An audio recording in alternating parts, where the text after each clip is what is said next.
याबद्दल आणखी माहिती घेऊयात. आपले प्रतिनिधी अमोल दरेकर आता आपल्या सोबत आहेत. अमोल, काय चित्र, काय वातावरण आणि कसा उत्साह बघायला मिळतोय वारीचा?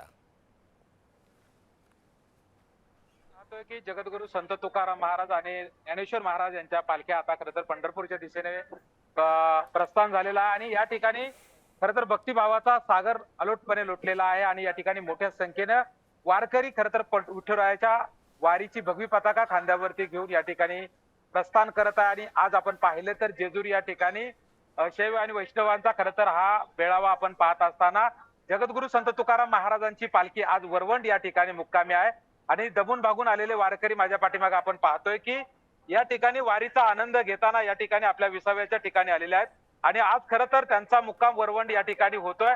अशा या वारीमध्ये खऱ्या अर्थाने हे सर्व वारकरी या ठिकाणी उपस्थित होत असताना आपल्या भक्तिभावाचा आणि समतेचा वारीच्या माध्यमातून या ठिकाणी खरं तर हा सौरभ या ठिकाणी आपण पाहतोय की अनेक वारकरी आहेत. काय सांगाल, कुठून आलात आणि किती वर्ष आहे, काय सांगाल, काय परिस्थिती?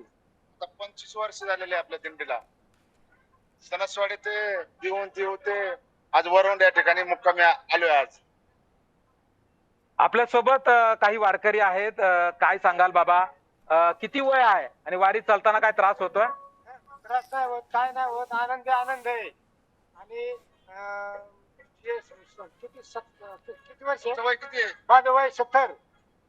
नक्कीच अनेक वारकरी खऱ्या अर्थानं त्यांच्या वयाची तमानं बाळगतात. सौरभ, या ठिकाणी आपण पाहतोय की वारीमध्ये खऱ्या अर्थानं या ठिकाणी चालताना आपल्याला दिसत आहेत. सौरभ, ठीक आहे. त्याचबरोबर वारकऱ्यांच्या नेमक्या काय भावना आहेत त्या तुम्ही आमच्यापर्यंत पोहोचवू शकता अमोल? नक्कीच आपल्या सोबत काही वारकरी आहेत. काय सांगाल, वारी मधल्या काय भावना आहेत आपल्या?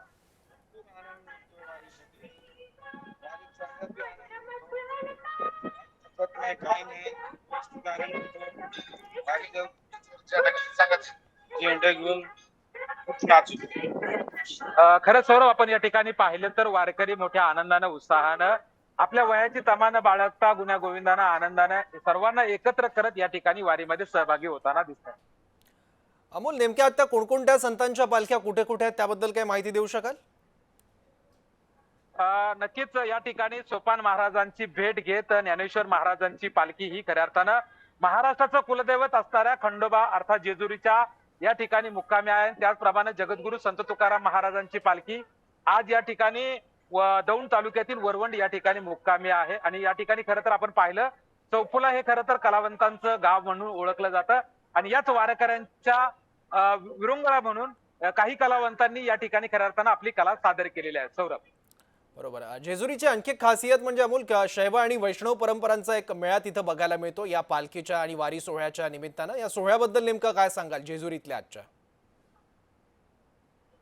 नक्कीच शैव आणि वैष्णवांचा अर्थात खंडोबारायांचा अवतार हा खरं तर शंकरांचा मानला जातो आणि विठुरायाचा अवतार हा खरं तर या ठिकाणी विष्णुमय मानला जातो. आणि या दोन शंकर आणि विष्णूंच्या भक्ती करणाऱ्या, भक्तिभावात न्हालेल्या वारकरी असेल आणि या ठिकाणी खंडरायाची पूजा करणारे असणारे या ठिकाणी त्यांचे भक्त असतील, या ठिकाणी भंडारा आणि खोबऱ्यांची उधळण करत माऊलींच्या पालखीचं खऱ्या अर्थानं या ठिकाणी स्वागत जेजुरीमध्ये केलं जात आहे. सौरभ, ठीक आहे अमोल, धन्यवाद या महत्त्वाच्या माहितीबद्दल आणि सगळ्या अपडेट्सबद्दल.